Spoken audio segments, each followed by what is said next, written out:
Hola, bienvenidos nuevamente a este espacio de aula abierta para las ciencias sociales.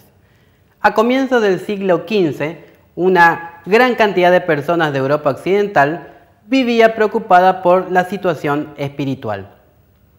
Mientras que los hombres, y sobre todo los burgueses, trataban por sus propios medios de alcanzar la plenitud en la vida, la Iglesia postulaba que los temas terrenales eran temas menores. Además, una vida coronada por el éxito en los negocios no aseguraba la salvación eterna después de la muerte, ocasionando una gran angustia en la población. Además, comenzaban una serie de críticas a la Iglesia Católica pidiendo una serie de reformas para profundizar en la vida espiritual de la población europea. Veamos entonces cómo se trataron de solucionar estos problemas para mejorar la situación espiritual de las personas.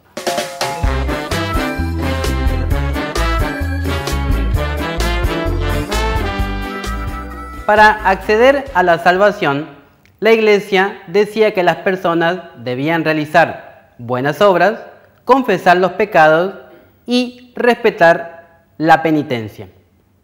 En estos actos, el sacerdote cumplía un papel muy importante, ya que era el intermediario entre Dios y los hombres.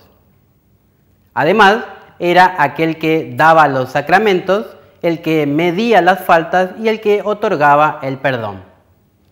De esta forma, se va a producir una brecha entre la mentalidad burguesa que proponía el éxito por cuenta propia y una dependencia hacia las instituciones eclesiásticas. Por otra parte, los papas se inmiscuían en los asuntos políticos de los estados. Además, las enseñanzas religiosas y morales que daba la Iglesia no tenían relación con lo que realmente era el comportamiento de la Iglesia en la tierra. Es así que se van a multiplicar las críticas hacia esa institución, incluso dentro de los propios eclesiásticos. Es por eso que justo un monje alemán, conocido como Martín Lutero, va a proponer una serie de críticas que a la larga generarán una ruptura con la Iglesia en Europa Occidental. Una de las protestas más grandes que va a hacer Lutero va a ser por el decreto papal de la venta de indulgencias. Esto es, comprar con dinero el perdón de los pecados. El 31 de octubre del año 1517, Lutero va a clavar en la puerta de la Catedral de Wittenberg, en Alemania, sus 95 tesis. Esas tesis criticaban severamente al Papa y a muchos dogmas que seguía la Iglesia Católica. En 1520, Lutero va a ser declarado hereje por parte de la Iglesia Católica. Sin embargo, el apoyo de muchos príncipes alemanes hará que mantenga y preserve su vida y además siga perfeccionando su doctrina hasta su muerte. A los críticos hacia la Iglesia Católica se los llamará reformadores y a los seguidores de estos reformadores se les llamará protestantes. La idea central de la doctrina luterana se va a fijar en la salvación por la fe únicamente y no por las obras.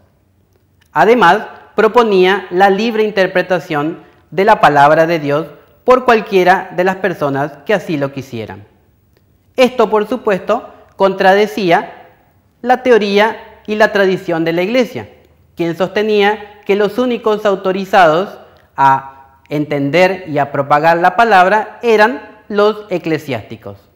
Además, en esa individualidad de encontrar la salvación por la fe misma, por la fe propia, dejaba de lado la intervención sacerdotal o de la Iglesia para conseguir esa salvación. De todas maneras, la libre interpretación de la Biblia también le va a ocasionar que comiencen a aparecer distintas iglesias y distintas sectas, incluso dentro del mismo movimiento luterano. Esto va a debilitar un poco esta reforma protestante, pero de todas maneras surgirán iglesias importantes en Europa como el calvinismo y el anglicanismo. La Iglesia Católica tardará un cierto tiempo en dar una respuesta coherente a este movimiento luterano y protestante. El Papa se va a preocupar por el avance de estas reformas religiosas y tratará de reorganizar a la Iglesia Católica para responder a las necesidades de la población. Es así que convocará a una asamblea conocida como el Concilio de Trento. Este concilio va a funcionar entre los años 1545 y 1563. Y en ese concilio se va a ratificar todos los dogmas de la Iglesia Católica. Incluso se van a llegar a un entendimiento todos los elementos que de alguna u otra manera se prestaban a confusiones. Se va a ratificar el predominio de los 7 sacramentos y de la autoridad suprema del Papa. Además, se va a postular que la Iglesia es la única encargada de interpretar la palabra de Dios. Otra de las cosas es que se hará un mayor control sobre el clero. Es así que se les prohibirá acumular riquezas, habrá un mayor control, se instaurará definitivamente el celibato y se crearán seminarios para formar a los seminaristas y a los sacerdotes de las iglesias. Entre otras cosas que ayudaron a este movimiento conocido como la Contrarreforma, que es lo que vino después del Concilio de Trento, la Inquisición será uno de los elementos fundamentales, ya que va a ser el tribunal que va a perseguir y a condenar todas las ideas contrarias a la Iglesia Católica. Además, se va a propiciar la fundación de la Compañía de Jesús, o también conocido como jesuitas, que gracias a las catequesis, a la creación de instituciones escolares, educativas y sobre todo a las misiones religiosas que van a llevar a cabo, van a lograr frenar el avance del movimiento protestante. Pasemos ahora a la parte final de este encuentro.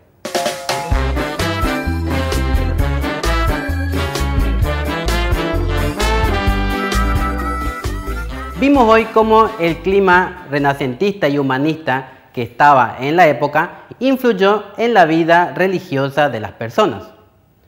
Comprendimos también cómo la Iglesia Católica en el siglo XVI no supo solucionar los problemas espirituales de una población angustiada por la salvación.